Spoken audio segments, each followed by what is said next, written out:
A salaried taxpayer means a taxpayer whose salary income constitutes more than 75% of his total income. Taxable salary exceeds 75% of the tax income is equal to salaried case. Taxable salary is less than 75% of the tax income non-salaried case. ठीक हो गया. सो इसको इस example को मैं Excel की sheet के through आपको एक्सप्लेन करूंगा तो आपको ज्यादा बेहतर समझ आ जाएगी. सलमान की सैलरी नजर आ रही आपको? सैलरी कितनी है मानते हैं? 8 मिलियन. ठीक है. सैलरी कितनी है इनकी? ये सामने नजर आ रही, स्क्रीन नजर आ रही है आपको? जी सर. Yes sir, 800 नहीं 8 लाख सॉरी 8 मिलियन. 8 मिलियन. तो इनकी सैलरी है 8 मिलियन और सैलरी जॉब के अलावा ये कुछ बिजनेस भी कर रहे हैं और बिजनेस से इनको 2 मिलियन मिला. तो टोटल इनकी इनकम कितनी हो गई?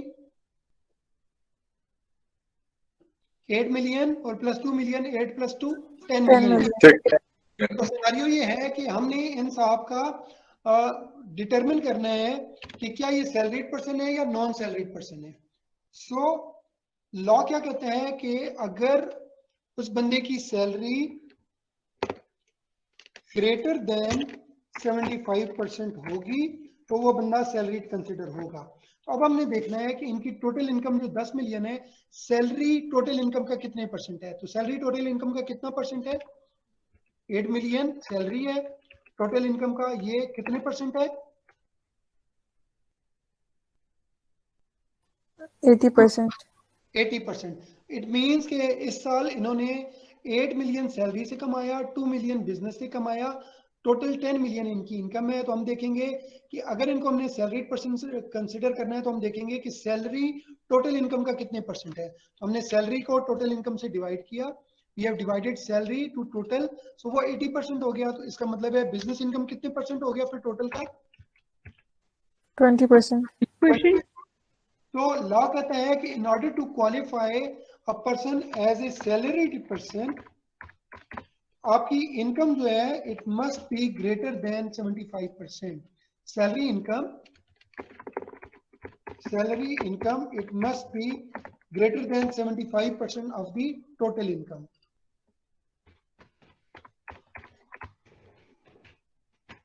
सर समझ आ गई. ठीक है. सो ये साहब जो होंगे ये क्या होंगे? सैलरीड पर्सन कंसिडर होंगे. It should exceed, it should be greater than 75%. सो ये साहब क्या होंगे? ये इस केस में सैलरीड पर्सन कंसिडर होंगे. सर हमारी अगर एग्जैक्ट 75% है तब भी सैलरीड पर्सन होंगे या नहीं होंगे? नहीं, एग्जैक्ट अगर 75% है, फॉर एग्जांपल अगर इनकी सैलरी है 7,500,000,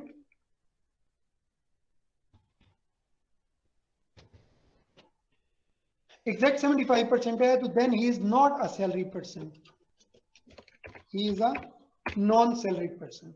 ठीक है. इसके केस में मैं ये एग्जांपल आपको इधर ये कॉपी पेस्ट करके दे देता हूं, आपको बेहतर समझ आ जाएगी.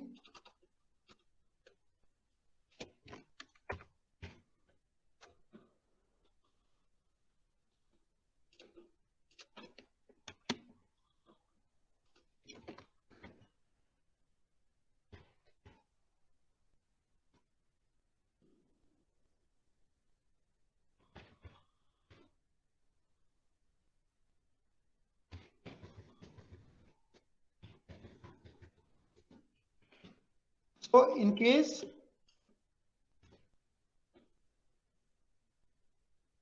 इनकी सैलरी का टोटल अमाउंट का टोटल इनकम का 80% है तो he is obviously a salaried person, right.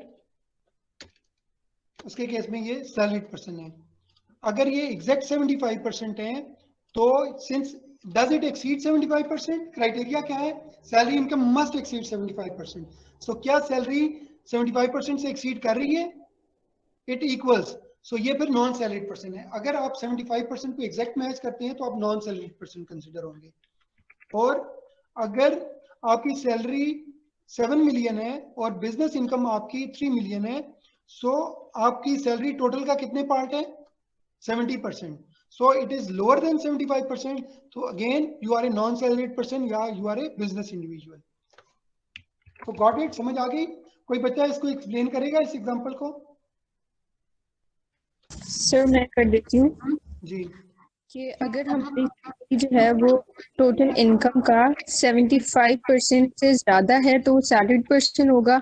अगर एग्जैक्ट 75% है तब भी वो सैलरीड पर्सन नहीं होगा, और अगर उसकी इनकम लेस देन 75% है तो तब भी वो कंसिडर नहीं होगा। ठीक हो गया। तो ये हम सैलरीड और नॉन सैलरीड की ये डिबेट कर क्यों रहे हैं? डेफिनेटली इस वजह से कर रहे हैं कि सैलरीड पर्सन के टैक्स रेट्स डिफरेंट हैं, वो लोअर हैं, और बिजनेस इंडिविजुअल के टैक्स रेट्स हायर हैं, वो डिफरेंट हैं। सो ये रीजन है आपकी टोटल इनकम को कैलकुलेट करने का कि आपकी टोटल इनकम सैलरीड इनकम है या नहीं है। Yes sir. अच्छा, अब ये पढ़े 2 के सामने क्या लिखा हुआ है,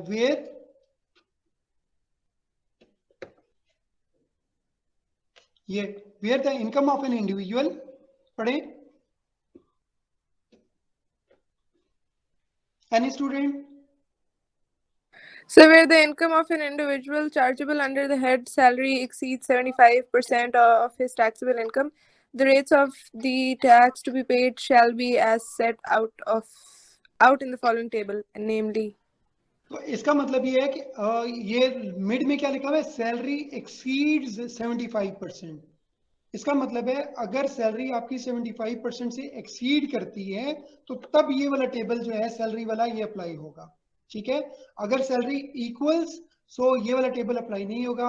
if salary is less than 75% तो फिर भी अप्लाई नहीं होगा। तो ये जो कॉन्सेप्ट हमने पढ़ा ये इस वर्डिंग से आपको क्लियर हो गया कि अगर आपकी सैलरी 75% से ज्यादा है तो तब ये वाला टेबल अप्लाई होगा टैक्स रेट्स वाला, नहीं तो कोई दूसरा टेबल अप्लाई होगा। अब आप देखें कि आपकी 6 लाख तक सैलरी हो तो आपकी टैक्स रेट क्या होगा, इधर टैक्सेबल इनकम आ रहा है, इधर टैक्स रेट है। अगर आपकी टैक्सेबल इनकम आपकी सैलरी 6 लाख है तो कितना टैक्स लगेगा? 0%। 0%। ये टेबल 1 में स्लैब 1 देखें, जब आपकी taxable income does not exceed 6 lakh, 6 lakh तक आपकी इनकम है तो 0% टैक्स होगा। ठीक है। अच्छा, जब आपकी 6 लाख तक, और ये 6 लाख अगले सारे टेबल्स तक ये 6 लाख जीरो ही रहेगा। अच्छा, अब देखें where taxable income exceeds 600,000 but does not exceed 1.2 million, तो आपका रेट कितना लगेगा? 5%।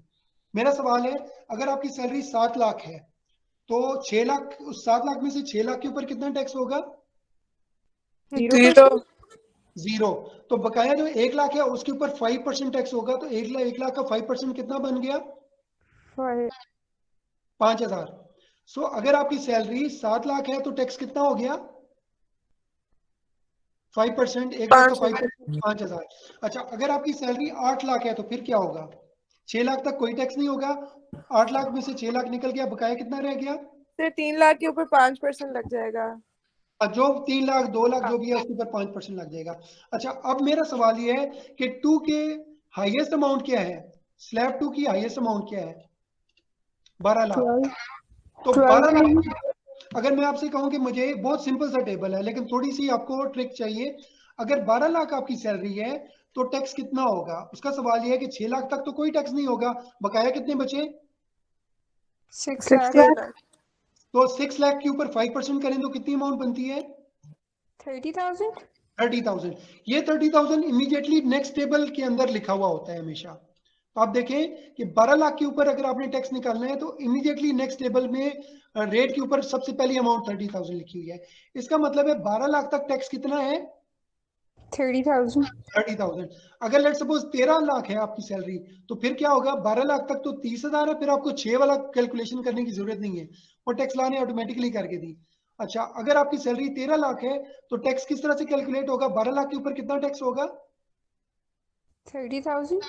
और बकाया जो 13 लाख सैलरी है ऊपर वाले 1 लाख के ऊपर क्या परसेंटेज लगेगी?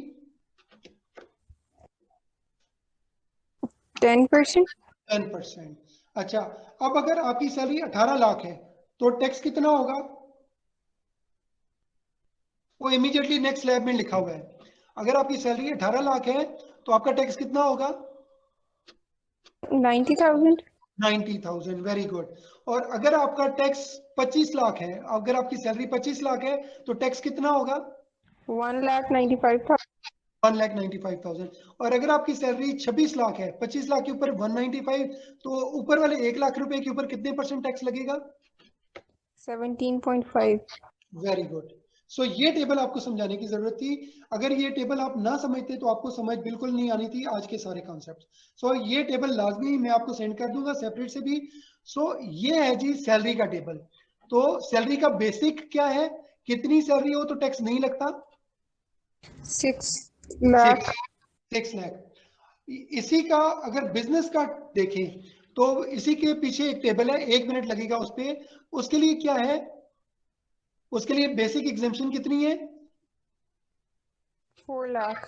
4 लाख। तो इसका मतलब है अगर बिजनेस इंडिविजुअल है तो उसका 4 लाख तक उसको कोई टैक्स नहीं देना। और सैलरीड पर्सन को कब तक टैक्स नहीं देना? 6 लाख। 6 लाख। अच्छा, अगर 6 लाख सैलरीड पर्सन की है तो कोई टैक्स नहीं है। अगर 6 लाख इनकम बिजनेस इंडिविजुअल की है तो उसका टैक्स कितना बनेगा? 5%। 5%। वो कहाँ लिखा हुआ है, कितनी अमाउंट बनेगी? 10,000 वो नेक्स्ट में लिखा हुआ। 10,000। वेरी गुड, शाबाश। तो ये आज आपको समझ आ गई। सो अब ये देखिए कितनी डिस्पैरिटी है कि अगर सैलरीड पर्सन 6 लाख लेता है तो टैक्स कितना होगा? 0%। 0%। और अगर बिजनेस इंडिविजुअल 6 लाख लेता है तो उसका टैक्स कितना होगा? 5%। 5%। कितनी अमाउंट हो जाएगी? 10,000। 10,000। सो ये कॉन्सेप्ट था, ये क्लियर करना बहुत जरूरी था। तो आपको मैं ये वीडियो शेयर कर दूंगा आज के लेक्चर की, और ये स्लाइड्स भी शेयर कर दूंगा, और ये टेबल भी शेयर कर दूंगा। तो आपने मैक्सिमम अजम्पटिव अमाउंट्स लेनी है और उनके ऊपर टैक्स कैलकुलेट करना है। तो इससे आपकी ग्रिप बनेगी इस सब्जेक्ट के ऊपर। ठीक है, थैंक यू सर। बस ना ओके, सर बस बहुत आप क्लोज ज्यादा कर रही हैं। अच्छा, आप लोगों की घर के लिए असाइनमेंट क्या है कि आप लोगों में से ज्यादातर लोगों ने एमटीएन बना लिया कि नहीं बनाया? बना लिया था सर। तो आप उधर लॉग इन करके उधर ये वाली फिगर्स डालेंगे, वो आपको टैक्स ऑटोमेटिकली कैलकुलेट करके देगा। तो एक दफा आपने कैलकुलेटर पे कैलकुलेट करना है, फिर देखना है कि एफबीआर के पोर्टल के ऊपर वो ठीक कैलकुलेट हो रहा है या नहीं। इसकी प्रैक्टिस करिएगा आप। सर उसका एब्सोल्यूट अलग? उसका एब्सोल्यूट अलग होगा। मैं आप लोगों को एक एक्सरसाइज दूंगा, उसके लिए आपको अलग से एब्सोल्यूट्स मिलेंगे। लेकिन सर आप इसको एक मैसेज में लिख के भेज देंगे ग्रुप में ताकि हमें याद रह जाए। जी, मैं आपको मैसेज में लिख के भेज दूंगा, बल्कि आपको मैं एक एक्सरसाइज भेजूंगा, और वो एक्सरसाइज आपने शायद अगली क्लास में हम ये कर लेंगे कि मैं आपको एक्सरसाइज दूंगा, आपने रियल टाइम बेसिस के ऊपर, बल्कि पहले भी अटेम्प्ट कर सकते हैं, क्लास में भी अटेम्प्ट कर सकते हैं। मैं आपको एक एक्सरसाइज दे सर दूंगा। जी वो यही था कि अगर आप करवा देंगे पहले थोड़ा सा फिर आइडिया हो जाएगा, बिकॉज आपने पहले भी प्रैक्टिकली कराया था तो थोड़ा ज्यादा बेहतर समझ आया था। ठीक है जी, तो अगली क्लास में हम इसकी प्रैक्टिस कर लेंगे। और पोर्टल के ऊपर अगर आपका इंटरनेट ठीक हुआ तो ठीक है, नहीं तो मेरे पास नेट की कनेक्टिविटी होगी, मैं यहाँ पे दोनों मोड से आपको कैलकुलेट करके दे दूंगा। तो इस